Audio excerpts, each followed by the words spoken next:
En el programa anterior nos hicimos la siguiente pregunta: ¿por qué vamos a la iglesia?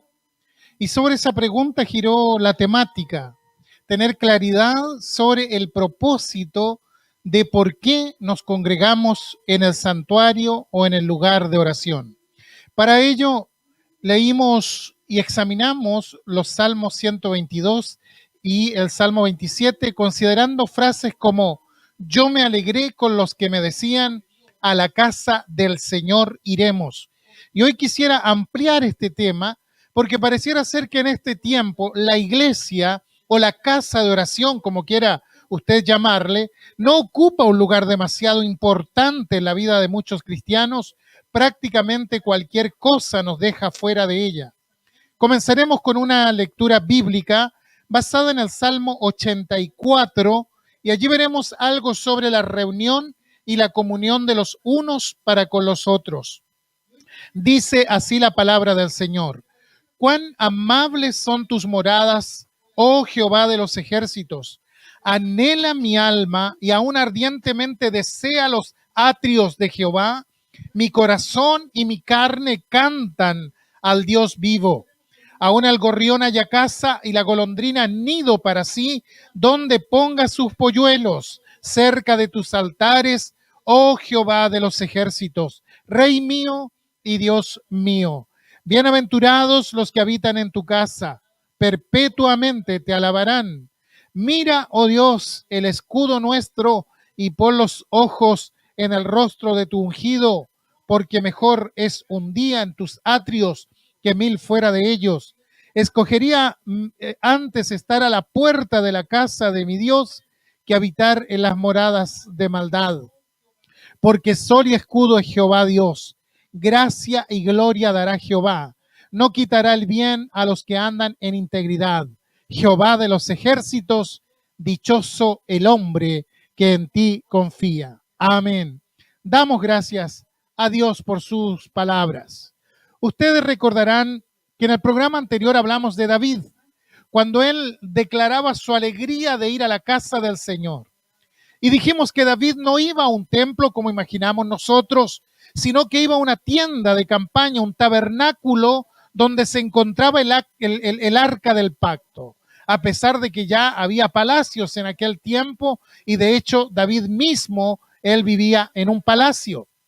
David quiso construir un templo para Dios, pero Dios no se lo permitió. Entonces él iba a ese lugar donde estaba el arca y se acercaba lo más que podía a esa tienda para adorar al Señor. Ahora, para él era un gozo dejar su palacio de cedro del Líbano y llegar a ese lugar, porque ese era el lugar de la reunión. Era el lugar donde estaba la presencia de Dios.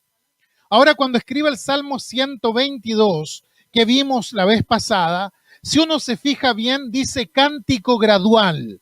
A estos salmos también se le llamaban cánticos de las subidas o cánticos de las escaleras.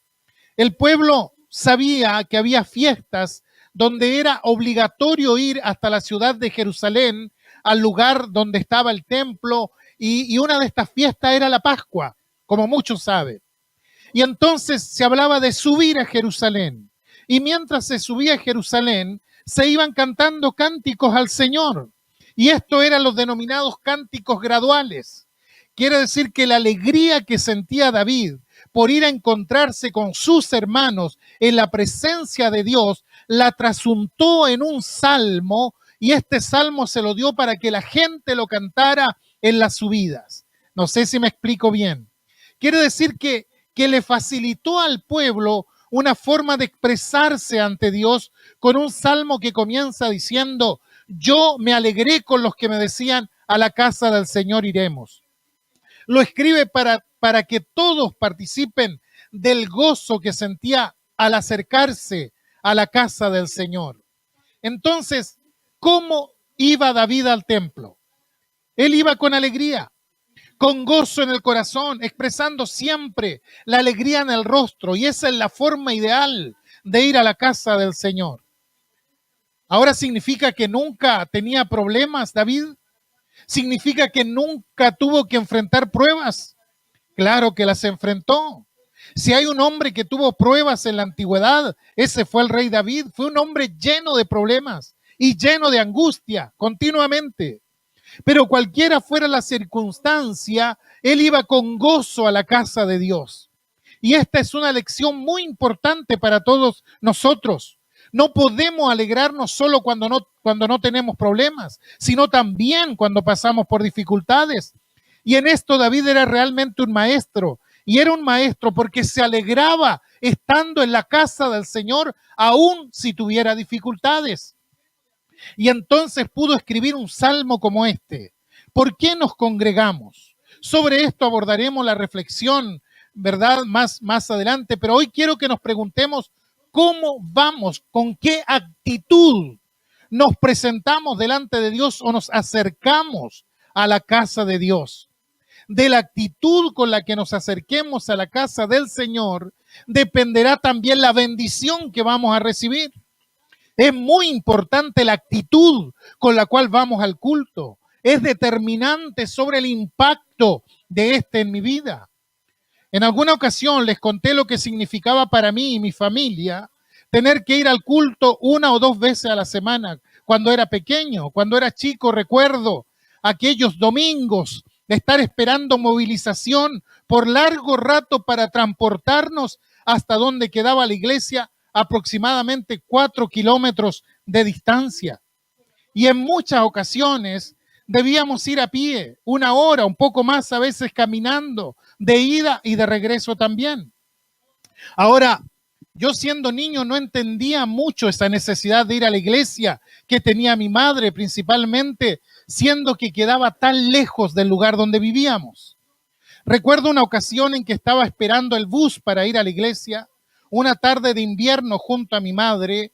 El culto empezaba a las 7:30 de la tarde, ya se nos hacía noche, y entonces el bus se atrasó. Y se atrasó bastante, ya casi a la hora de inicio del culto. Recién pasó el bus donde estábamos nosotros y resulta que no se detuvo, pasó de largo y ya era tarde y yo pensé, hoy no iremos al culto. Y recuerdo mi madre me toma de la mano y me dice, bueno, me dice, vamos a tener que ir caminando. Recuerdo tomado de su mano, fuimos a la iglesia con paso ligero, llegamos al tanto cansados. Recuerdo que la predicación ya había comenzado y participamos de lo que quedaba del culto. Hoy pienso y digo, no es que ella no tenía problemas, por eso iba al culto. Por supuesto que los tenía y abundantes. Mi padre, su esposo, era un hombre rebelde, eventualmente violento si se lo proponía. Pero si algo marcó mi vida, era el gozo con el cual ella iba a la iglesia. Llegó tarde a ese culto, cansada seguramente, pero no tengo duda que cada vez que iba a su pequeña iglesia, ella salía bendecida de ese lugar. ¿Por qué? Porque iba con una actitud de corazón. Yo no sé usted qué haría en tales circunstancias, probablemente se devolvería a su casa a esperar el siguiente culto, pero ella dijo, no, yo tengo que estar allá. Iba con una actitud de gozo a la casa del Señor. Les pregunto a ustedes que me escuchan en esta hora, ¿cuál es su actitud a la hora de ir al culto? Esta es la pregunta que tenemos que responder. A veces noto a algunos que mientras predico empiezan ligeramente a quedarse dormidos, luchan un poco hasta que a veces ya llegan a perder la compostura prácticamente. Pero es lógico, sobre todo el día domingo, se duerme un poco más, yo por lo menos lo entiendo, pero deberíamos desprendernos de eso porque estamos en la casa del Señor y pensar en cuál es la actitud con la cual debo ir. No cuenta solo el estado en que estoy, si tengo o no tengo problemas, si la actitud con la que voy, esa es la que realmente cuenta. Yo puedo ir enojado, puedo ir indiferente, todo me resbala. Puedo ir con optimismo, con pesimismo, puedo ir dispuesto, puedo ir agradecido, disgustado, no sé. Hay un montón de actitudes contrariado quizás por alguna cosa que me pasó durante la semana. La pregunta que tengo que hacerme es, ¿cómo tengo que ir a la casa del Señor? ¿Cuál es la actitud que debo llevar? Y en primer lugar, lo que debemos tener es sinceridad. Cuando nos presentamos delante del Señor, la primera cosa que tengo que tener en cuenta, tanto en lo individual como en lo congregacional, es que tenemos que ser sinceros delante de Dios. Se cuenta que cuando Miguel Ángel pintó el juicio final, allí en la Capilla Sixtina, todas las figuras las pintó desnudas. Entonces vinieron algunos obispos, miraron las figuras y se quejaron al Papa diciéndole, pero ¿cómo pintó desnuda a las personas? Y le pidieron a Miguel Ángel que las vistiera. Pero él les dijo, las pinté desnudas porque delante de Dios todas las personas estamos desnudas. Como diciendo, Dios nos ve tal cual somos. Por eso están desnudas y todos están delante de la presencia de Dios. Y esto es importante. Cuando llegamos delante de Dios, tenemos que ir con sinceridad, con transparencia, y cuando vamos con sinceridad, abrimos el corazón. Y claro que todos tenemos problemas, por supuesto. El rey David pasó por muchos momentos de angustia. En el Salmo 18 dice, en mi angustia invoqué a Jehová y clamé a mi Dios, y él oyó mi voz desde su templo. Es decir, él tenía angustia dentro, pero llegaba a Dios con alegría, y va al templo a invocar a Dios a pesar de la angustia. Todos los salmistas nos cuentan de su experiencia espiritual, y no son experiencias donde todos están de fiesta necesariamente. Algunos cuentan sus tremendos problemas internos que estaban viviendo, sus tristezas, sus angustias, sus confusiones, su desorientación. Aquí David habla del tiempo de angustia. Y si vamos al Salmo 73, que no es un salmo de David, sino del músico principal que tenía que llevar a la adoración a todo el pueblo, Asaf, dice que él estaba desorientado en su vida, estaba confundido. ¿Por qué? Porque miró para afuera y vio algo que todos nosotros vemos todos los días. ¿Qué cosa? Que el estafador, que el injusto, que el corrupto tiene más que yo, que no estafo ni engaño a nadie. Yo me imagino a Asaf mirando desde su ventana y de pronto ve un automóvil flamante del año y a bordo alguien que se ha hecho conocido por sus trampas, por sus estafas, por sus negocios turbios, y resulta que él ha practicado la rectitud y sin embargo él va en bicicleta al templo. Y entonces se pregunta, ¿por qué al injusto le va bien? ¿Y por qué a mí, que trato de actuar con rectitud, me va como me va? Y dice, llegó un momento en que casi resbalo de la fe, casi se deslizaron mis pies, por poco resbalaron mis pasos. Es decir, el problema era grave para él porque estaba en un estado de confusión interior, hasta que llegué al santuario de Dios y ahí comprendí.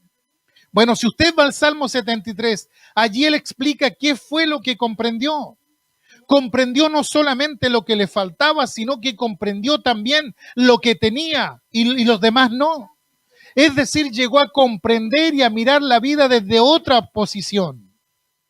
¿Qué le pasó allí en el santuario? Que la vida estaba mal orientada y por eso estaba sufriendo, porque orientaba mal su pensamiento. Pero cuando llegó a la presencia de Dios, Dios lo reorientó, es decir, lo orientó hacia otro lugar. Cierto hermano estaba pasando una prueba muy difícil y estaba tan angustiado que no quería ir a la iglesia. Entonces lo visitó un hermano con la mejor intención y le dice, venga hermano, venga a la iglesia, así se distrae. Bueno, no pongo en juicio la buena intención de esta persona, pero nosotros no vamos a la iglesia para distraernos. Todo lo contrario, nos acercamos para comprender. Cuando usted va a la iglesia, al santuario, no dice, bueno, no voy a pensar más en esto, me voy a distraer escuchando los coros o la prédica o todo lo demás. No. Asaf dijo, yo tengo una duda y como tengo una duda necesito acercarme a Dios porque Él es el único que me la puede aclarar. Necesito reenfocar el tema y solo no lo iba a poder hacer. Y cuando se acerca al Señor, Él reordena su pensamiento y reordena su vida. La conclusión que uno saca después de leer estos salmos es que cuando hablan de una alegría que es permanente, es cuando nada logra alejarlos de la presencia del Señor, cuando nada logra alejarlos de la comunión con sus hermanos. Porque siempre el mejor lugar es el santuario. Siempre el mejor lugar es la casa del Señor. Lo que leíamos en el Salmo 84, mejor es un día en tus atrios que 1000 fuera de ellos. Nosotros también somos como los salmistas. Pasamos por todas las experiencias, alegría, angustia, aflicción, prueba, sea cual sea la experiencia. Siempre el mejor lugar es el santuario del Señor. Es un canal para la alegría, porque nos gozamos alabando al Señor. Es un consuelo para las penas que podemos tener para aquellas cosas de las cuales carecemos. Porque vemos la presencia de Dios en medio del dolor y de los problemas. Y es además claridad en medio de la confusión. Cuando uno llega confundido muchas veces, pero lo importante es llegar. Lo importante es asistir. No caigamos en esta trampa que dice, cuando esté bien voy a ir al culto. Es una verdadera trampa, porque nunca vamos a estar lo suficientemente bien como para ir. Lo que debo hacer es llegar delante de Dios con un corazón sincero. Eso es lo único que Dios pide, un corazón sincero. No podemos prefabricar el gozo, porque a veces ocurre, y lo he visto en algunos cultos, que se lleva a la gente a una euforia que no es de Dios, sino de la persona que está dirigiendo. Y es fácil levantar la euforia de la gente y manipular al auditorio, pero no es genuino. Lo genuino es que todos nos podamos expresar sin que nadie nos manipule, con un gozo que sea verdadero y no prefabricado. Porque esa persona que está allí, a veces 1 hora, 2 horas saltando y todo lo demás, vuelve a su casa y se encuentra que tiene los mismos problemas. Y lo único que hizo fue evadirse por un rato, nada más. Las euforias humanas no son obras del Espíritu Santo. Las euforias humanas las fabrican los hombres y lo que necesitamos es que Dios sea el que se manifieste en nuestra vida. Y para eso tenemos que ser medidos en todas las cosas, para que cuando Dios se manifieste, lo haga a través de su Espíritu en nosotros. El gran ejemplo del Antiguo Testamento es la historia del profeta Elías. Elías sube al monte Carmelo, no sé si recuerdan, para pedir fuego del cielo. Y lo primero que hace es poner la víctima sobre el altar y sacrificarla, y después echa agua encima. Echa agua encima. Ahora usted puede decir, ¿cómo es eso? Él quiere que caiga fuego del cielo, ¿por qué echa agua entonces? Sí, porque si el fuego es de Dios, no hay agua que lo pueda apagar. Yo no sé si me explico. Entonces no hay fuego humano, lo que hay que encender. Es el Espíritu de Dios. El Espíritu el que se tiene que mover dentro de nuestros agradecimientos y nuestras alabanzas. Y la única condición es ser sinceros. El rey Ezequías, en el momento más crítico de su vida, recibió una carta de parte de sus enemigos, intimidándolo por la destrucción de su pueblo. ¿Y qué hace él? Fue hasta el santuario, se paró allí en la puerta, extendió las cartas y dijo, Señor, este es mi problema. Esto es lo que nos está pasando. No dijo, él no dijo, yo me olvido de esto y voy a alabar a Dios. No. Él dijo, Señor, esto es lo que nos está pasando. Y fue sincero en ese momento. Terminó de orar y vino el profeta Isaías y le da respuesta de parte de Dios de inmediato. Y esto es notable, porque termina de orar y el profeta Isaías viene inmediatamente y le dice, el Señor escuchó tu oración. Ahora, ¿por qué Dios lo oyó tan rápido? Porque él había sido absolutamente sincero. David estaba siendo perseguido por el rey Saúl. Saúl lo buscaba para matarlo y él tenía que huir permanentemente. No podía detenerse porque tenía incluso espías alrededor, así que vivía en medio de la angustia, de la tensión. Y en ese tiempo escribe un salmo, el Salmo 52, y dice, entendiendo que lo dice un hombre perseguido, dice en el verso 8, pero yo estoy como olivo verde en la casa de Dios. En la misericordia de Dios confío eternamente y para siempre. Es decir, aunque él no pudiera llegar a la casa de Dios a causa de la persecución, él sentía que estaba en la presencia de Dios en ese momento, porque Dios sabía que él no podía ir al santuario porque eso significaba su muerte. Él no estaba en el santuario, pero el santuario estaba con él. Yo estoy en ese lugar, dice él. Yo soy como un olivo plantado en ese lugar. Ahora usted sabe que cuando uno está plantado, las plantas no se pueden mover de un lado a otro porque echaron raíces. Y dice, me pueden perseguir, pero mis raíces siempre estarán puestas allí. Yo estoy plantado en ese lugar. Y resulta que usted lo ve moviéndose de un lugar hacia otro, escondiéndose de una cueva en otra. ¿Y cómo es que está plantado en la casa de Dios entonces? Porque no importaba la distancia, sus raíces estaban allí y su espíritu estaba allí esperando el momento preciso para poder volver físicamente y encontrarse allí nuevamente. Entonces, ¿cómo hay que ir a la casa del Señor? En primer lugar, hay que ir con sinceridad. En segundo lugar, ¿cómo debo ir a la casa del Señor? Con expectación. ¿Sabe usted lo que es la expectación?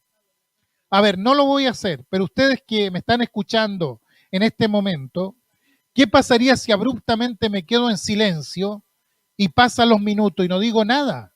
¿Qué pensaría usted? Bueno, esa reacción que tendría usted, eso es expectación. Entonces la expectación es mirar algo con intensidad, con emoción, porque estoy esperando algo que me produce interés o curiosidad. Ahora dice Salomón en Eclesiastés capítulo 5, verso 1, cuando fueres a la casa de Dios, guarda tu pie y acércate más para oír que para ofrecer el sacrificio de los necios, porque no saben que hacen mal. Nuestra sociedad es una sociedad de hablar mucho, bla, bla, bla, bla, bla, bla. Hay culturas donde la gente es mucho más pausada y habla mucho menos que otras culturas. Yo fui criado en un Chiloé donde la gente no acostumbraba a hablar tanto como se hace en el continente o más al norte. Recuerdo una entrevista de televisión que se le hizo al artífice de las AFPs aquí en Chile, en un programa periodístico, y el periodista le hizo una sola pregunta y el hombre no paró más, no paró más. Y uno como televidente veía la incomodidad del periodista y el hombre hablaba y hablaba y hablaba y no terminaba nunca. Y el periodista estaba allí como queriendo decirle, bueno, pare ya, deténgase ya. Y resulta que hay ocasiones en que esto mismo lo hacemos con Dios. Llegamos y empezamos a hablar, hablar, hablar, hablar, y a veces me figuro a Dios como ese periodista diciendo, ¿cuándo te vas a callar? Hermano, el silencio delante de Dios es importante. ¿Por qué? Porque tengo que dejar a Dios que me hable a mí también. Y de pronto en el silencio del alma, cuando uno ha abierto el corazón, el Espíritu de Dios va trabajando y se va abriendo el panorama interior. Y esto lo digo para la oración que realizamos en nuestras casas. A veces tengo que orar para pedirle al Señor esto y esto, y pareciera ser que le llevo al Señor la lista del supermercado. Pero hay un momento en que tengo que pararme delante de Dios y tengo que silenciarme. Y en ese silencio, en esa tranquilidad del alma, Dios comienza a manifestarse en nosotros. Decía Salomón, cuando fueres a la casa de Dios, acércate más para oír que para ofrecer el sacrificio de los necios. Hermanos, vamos al culto para oír lo que Dios quiere decirnos. Y cuando uno ora previamente para predicar un sermón, uno le dice al Señor, Señor, yo preparé esto, pero tú a lo mejor quieres decir otra cosa. Y en más de una ocasión me ha sucedido que he preparado algo y resulta que Dios quiso decir otra cosa diferente. Spurgeon, que fue un gran predicador inglés del siglo XIX, le decía a sus estudiantes, a los predicadores que estaban aprendiendo, le decía, sube, di lo que tienes que decir y baja. Como diciendo, no te alargues para cumplir cierto tiempo. Pero hay quienes se sienten presionados a estar cierta cantidad de minutos hablando. De hecho, hay una anécdota que solía contar en mis clases de predicación, de homilética sobre cierto predicador que se extendió en demasía con sus palabras. En ese intertanto, una persona de la concurrencia se vio en la necesidad de salir del auditorio para hacer un trámite. Cuando regresó después de un tiempo considerable, resulta que el predicador todavía estaba hablando. Se acercó a la persona que estaba sentada a su lado y le dice, ¿todavía no termina la predicación? El otro lo mira y le contesta, sí, ya terminó, pero todavía sigue hablando. El predicador tiene que decir lo que tiene que decir. El tiempo pasa a un segundo plano y eso. Ahora pensemos en lo que quiere decir Salomón cuando dice, ve a la casa del Señor para oír. En aquel tiempo prácticamente no había libros, estamos hablando del año 1000 antes de Cristo. Por lo tanto, la gente iba al templo ¿a qué? A escuchar la lectura del libro sagrado. La Biblia se leía y la gente escuchaba. Y Salomón dice entonces, cuando vayas al templo, no te apresures a hablar, acércate para oír. ¿Por qué? Porque Dios va a hablar. Quizá alguien diga, bueno, los israelitas iban al templo para muchas cosas. Ellos llevaban el cordero para el sacrificio, llevaban los diezmos, iban para entregar las ofrendas voluntarias, iban para cantar los salmos, iban para todo eso. Pero Salomón le dice, lo más importante es que vayas para oír, porque si no, todo lo demás no tiene sentido. No tiene sentido si nosotros no escuchamos la voz de Dios. Acércate más para oír que para ofrecer. El rey Saúl fracasó en su vida y fracasó en su reinado porque no escuchó una palabra que le dijo el profeta Samuel. Samuel le dijo, el Señor me envió para que te ungiese por rey sobre su pueblo. Ahora debes estar atento a las palabras del Señor. Pero Saúl no estuvo atento a los dichos del Señor y fracasó por eso. Samuel le había dado la clave del éxito. Saúl, hay que escuchar a Dios. No es solo cuestión de que Dios nos escuche a nosotros, sino mayor aún es que nosotros escuchemos a Dios. No es cuestión de que Dios me escuche a mí, sino de que yo escuche a Dios. Acércate más para oír que para ofrecer. Que tu boca no se apresure a proferir palabra, porque Dios está en el cielo y nosotros sobre la tierra, dice Salomón. Hay gente que seguía mal en su vida, por ejemplo, hay gente que seguía por sus sentimientos. ¿Se acuerda de Sansón? El desastre de su vida fue porque se dejó guiar por sus sentimientos. Hay gente que seguía por los pensamientos. Jonás fracasó porque se dejó guiar por la razón. Hay otros que seguían por los apetitos, como Jacob. Él quería algo y trataba de satisfacerlo. Mire, nosotros situamos los sentimientos en el corazón, la razón en el cerebro y los apetitos ¿dónde? En el estómago. No es sabio guiarnos ni por la razón, ni por el corazón, ni por el estómago. El sabio se guía por lo que Dios dice. ¿Por qué? Porque nosotros tenemos impulsos. Nuestra razón nos dice sí, pero ¿qué es lo que dice Dios? No es lo que mi corazón me dice, no es lo que yo siento, sino qué es lo que Dios dice, no lo que yo quiero. Está bien, tenemos nuestros apetitos, pero ¿qué es lo que Dios quiere? Eso es lo que realmente importa. Porque lo que Dios dice es fundamental. Para sintonizarnos con Dios hay que aprender a escucharlo y diferenciar las voces de los sentimientos, de los razonamientos y los apetitos que están siempre activos en nosotros. ¿Qué es lo que Dios quiere? Debemos aprender a escuchar lo que Dios dice. Entonces, para ir resumiendo, estoy angustiado, pero voy alegre a la casa del Señor porque mi Padre me escucha y me consuela y me ayuda. Entonces, en medio de la angustia, tengo la alegría de que Dios va a escucharme. Estoy alegre porque voy a poder darle gracias, porque sé que Él va a trabajar sobre mi corazón y sobre mis pensamientos y que me va a dar la consolación que necesito, porque Dios es el Dios de toda consolación. Estoy confundido. Voy alegre a la casa del Señor porque mi Padre es el que me va a iluminar el camino. Estoy desanimado, voy alegre a la casa del Señor porque el Señor que levantó de los muertos a Jesús, ¿cómo no me va a poder levantar a mí también? Cuando David decía que estaba alegre porque iba a la casa de Dios, estaba diciendo que no le interesaba que las circunstancias, cuál circunstancia estuviera atravesando, que siempre cuando uno se acerca a Dios y llega triste, angustiado, desanimado, sabe que de alguna forma Dios va a actuar y eso es lo que trae verdadera alegría a su corazón.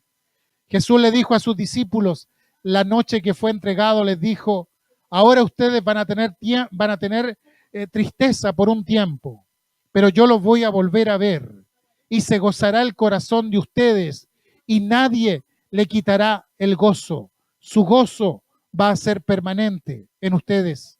Y cuando nosotros estamos en dificultades o en problemas, miramos hacia arriba y decimos, paso cosas difíciles en esta vida, pero Él todavía está en el trono. Él no abdicó del trono. Y mientras Él esté sentado en el trono, yo puedo estar contento y puedo estar tranquilo. Las tormentas pasan, los problemas se solucionan. Hay siempre salida para arriba y por eso decimos con el salmista en esta hora, Señor, mejor es un día en tus atrios que 1000 fuera de ellos.